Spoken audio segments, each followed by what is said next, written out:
मंत्री हेमंत सोरेन ने आज दिल्ली में कांग्रेस की अध्यक्षा सोनिया गांधी और वरिष्ठ नेता राहुल गांधी से मुलाकात की है और मुख्यमंत्री हेमंत सोरेन ने इस मुलाकात को शिष्टाचार मुलाकात बताया है और राज्य में एक साल से मजबूती से चल रही महागठबंधन की सरकार के बारे में आगे चर्चा की। उन्होंने महागठबंधन में शामिल दलों की एकजुटता का दावा किया और सरकार को अस्थिर करने में जुटे बीजेपी के ऑपरेशन कमल की किसी भी आशंका को नकार दिया। इसके साथ ही उन्होंने कृषि कानून को लेकर केंद्र सरकार पर हमला बोला।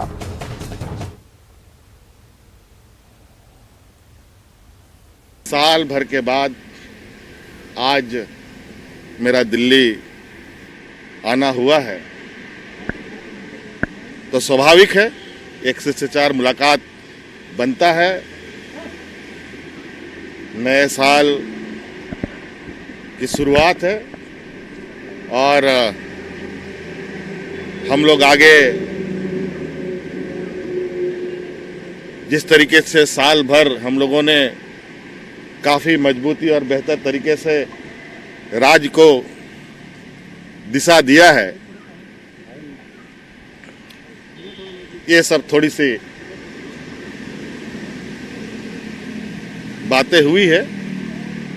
बेसिकली एक शिष्टाचार मुलाकात थी। किसने कहा, कौन संपर्क में है? ये ऑपरेशन कमल क्या होता है?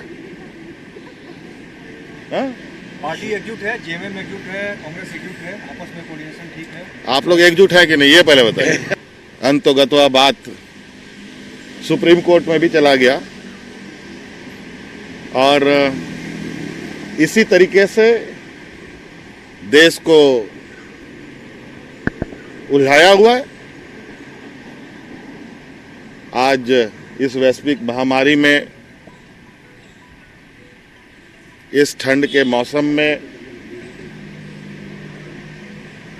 मुझे लगता है कि देश का कोई ऐसा वर्ग नहीं है जो शांति से और निर्भीक होकर जी रहा हो। और सीएम हेमंत सोरेन की सोनिया गांधी और राहुल गांधी से मुलाकात के दौरान झारखंड प्रदेश कांग्रेस प्रभारी आरपीएन सिंह भी मौजूद रहे। उन्होंने मुलाकात को शिष्टाचार मुलाकात बताया। इसके साथ महागठबंधन की मजबूती का दावा करते हुए बीजेपी नेताओं पर उनके बयानों को लेकर निशाना साधा। साफ तौर से मैं कहना चाहता हूँ, शिष्टाचार बैठक थी। एक साल के बाद मुख्यमंत्री दिल्ली आए थे तो उन्होंने शिष्टाचार भेज की। नया साल भी है, एक साल समाप्त हुआ था उनके, हमारा जब से सरकार बनी है तो उसी के बाद एक शिष्टाचार भेंट रहा। ये भारतीय जनता पार्टी क्या कहती है नहीं कहती है, इस पे आप लोगों को आपने 6 साल में देख ही लेना, जो कहती है वो कभी करती नहीं। हज समिति के चेयरमैन पद पर इरफान अंसारी की नियुक्ति पर सवाल उठे हैं। सवाल राज्य हज सब कमेटी के निवर्तमान चेयरमैन रिजवान खान ने उठाए और इरफान अंसारी की नियुक्ति को गैर संवैधानिक बताते हुए उन्होंने कहा कि पूर्व की हज समिति का मामला अभी हाईकोर्ट में लंबित है, उस पर फैसला आना बाकी है। उनका कार्यकाल समाप्त होने में अभी 6 महीने का वक्त बाकी है। बावजूद इसके राज्य सरकार ने हज समिति की घोषणा और नियुक्ति में मनमानी की है।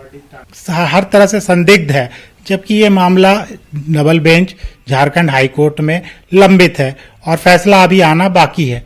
तो इस दिशा में हम लोग बस प्रतीक्षा कर रहे हैं कि जो भी वर्डिक्ट आए, जो न्यायालय का फैसला होगा वो सर्वमान्य होगा। लेकिन सरकार जल्दीबाजी में, आनन फनन में असंवैधानिक गैर कानूनी कार्य कर रही है। दिग्भ्रमिक की वजह से अधिकारी उनको गलत फीडबैक दे रहे हैं। बिरसा मुंडा के जीवन दर्शन पर बन रहे म्यूजियम का उद्घाटन 12 मार्च को होने की संभावना है।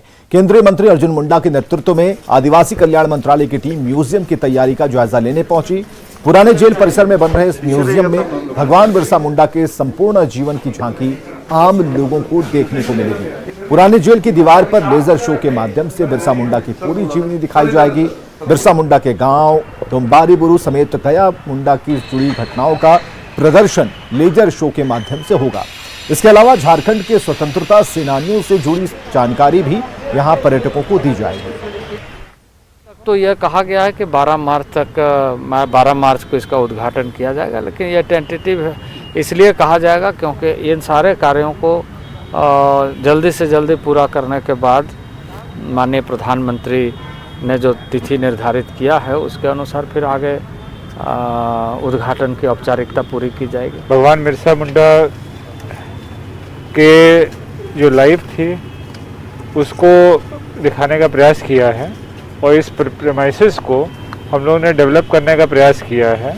उसकी जो झारखंड की हेरिटेज है और जो इम्पोर्टेंट हिस्टोरिकल इवेंट्स हैं उनको सामने लाने का प्रयास किया गया है।